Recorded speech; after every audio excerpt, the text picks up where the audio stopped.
보통 이제 정상적인 사람은 낮에 보는 소변 횟수가 8회까지를 정상으로 봅니다. 일반적인 식생활을 했을 때 한 7회, 8회 정도가 되겠고요. 밤에는 예전에는 한 번까지 소변 보는 걸 정상이라고 했는데 야뇨증에 대한 원인이 밝혀졌고 야뇨증을 컨트롤하는 그런 약물이 나오면서 조금 더 엄격하게 해서 최근에는 밤에는 한 번도 안 보는 것을 정상으로 생각하고 있습니다. 야뇨증이나 가민성 방광 이런 걸 진단할 때 배뇨일기를 써오라고 하는 이유가 또 하루 중 총 배뇨량은 얼마고 그 중에 밤에 보는 소변량은 얼마인지 이런 것도 중요한 우리 치료의 요인이 될 수가 있습니다. 실제 하루에 화장실을 자주 간다고 오셨는데 실제 소변량이 많으면서 자주 가시는지 소변량이 적으면서 소변이 자꾸 깨고 이러면 가민성 방광 이런 약을 먼저 써야 되겠고 또 남성 노인의 경우는 전립선 비대와 가민성 방광 약만 쓰면서 야간조가 개선되는 경우가 많습니다. 밤에 소변 마려서 두세 번 깬다 이래서 오십니다. 그래서 배뇨일기를 적어보면 하루에 총 보는 소변량이 한 2,500cc 됩니다. 예를 들어서 밤에 한 두 번 깨시는데 한 250 소변량이 많아요.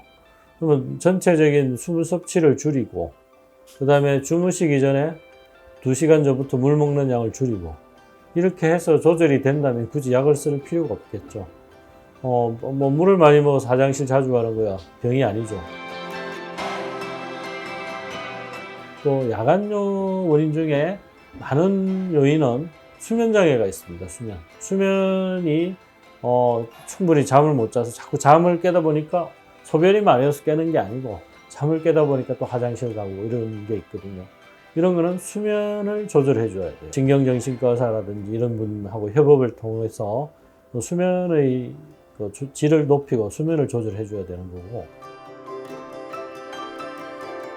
그런데 우리가 치료를 해야 될 야뇨증이라고 하면 우리 이제 젖먹이 동물 포유류라고 그러죠. 포유류. 그러니까 뭐 사람, 소, 개, 돼지 이런 거는 이제 엄마 젖을 먹고 살잖아요. 제일 고등동물이거든요. 동물계에.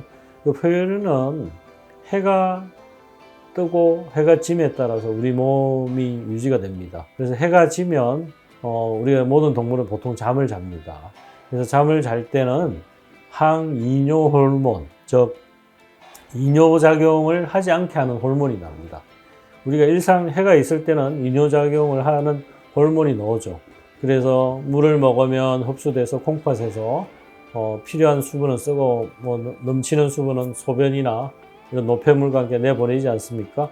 그런 이뇨작용이 낮에 해가 있을 때는 정상적으로 일어나는데 해가 지면 이런 호르몬이 나오면서 소변을 안 만들어요. 덜 만들어요.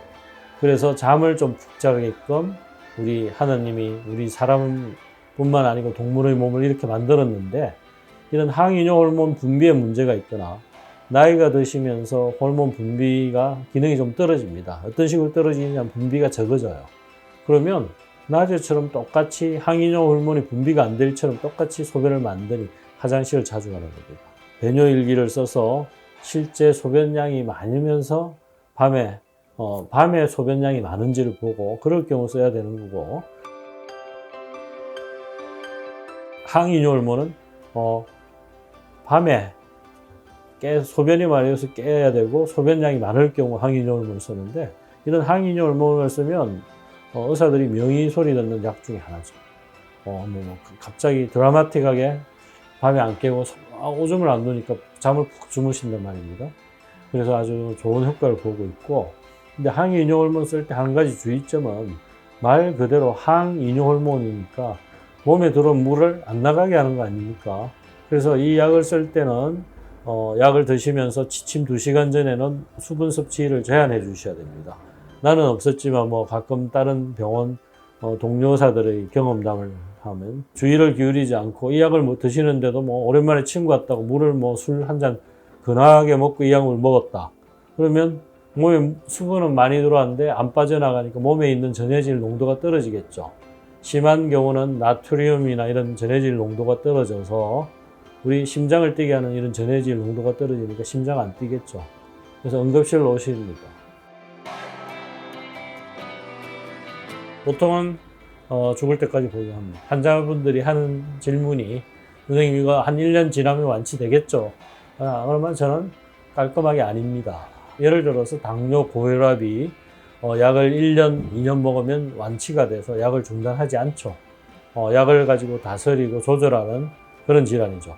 마찬가지입니다. 전립선 비대, 가민성 방광, 야간 단뇨도 중간에 약을 끊어서 어떻게 변하느냐 볼 수는 있지만 앞서 말씀드린 당뇨나 고혈압처럼 약을 가지고 조절하고 추이를 보는 질환이기 때문에 약을 끊으면 증상이 생길 가능성이 높습니다. 이런 계통 약은 이제 비교적 합병증이 적고 장복하는데 크게 문제가 없는 입증된 약이죠. 이미 이런 약이 나온 지가 전립선 비대도 그렇고 가민성 방광도 그렇고 항이뇨 호르몬 제제도 너무 이제 10수년 지난 약이라서 안정성과 우리가 노하우 데이터가 축적이 되어 있는 그런 약물입니다. 우리 65세 이상을 영어로는 에이징, 우리 한국말로 보면 노인이라고 그러는데 65세 노인 인구의 사망률 1위가 잘 아시다시피 암으로 인한 사망이 1위고 2위는 골절로 인한 합병증으로 인한 사망입니다.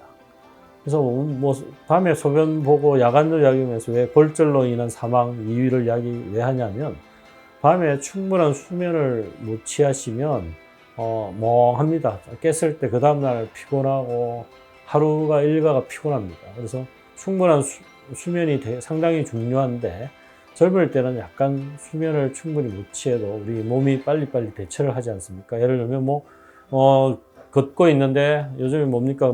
킥보드 같은 거 휙 지나가면 이렇게 싹 잘 피하는데 나이가 들면 아무래도 그런 것도 느려지는 데다가 수면을 충분히 못 취하면 빨리 대처를 못해서 이렇게 툭툭 부딪히면서 골절이 잘 되죠. 안 그래도 뼈가 젊을 때보다는 잘 부러지는데 수면을 충분히 못 취한 노인 인구는 골절의 위험성이 훨씬 높습니다. 그래서 이런 야간뇨는 노인의 사망률, 삶의 질하고 크게 연관이 많이 되어 있습니다.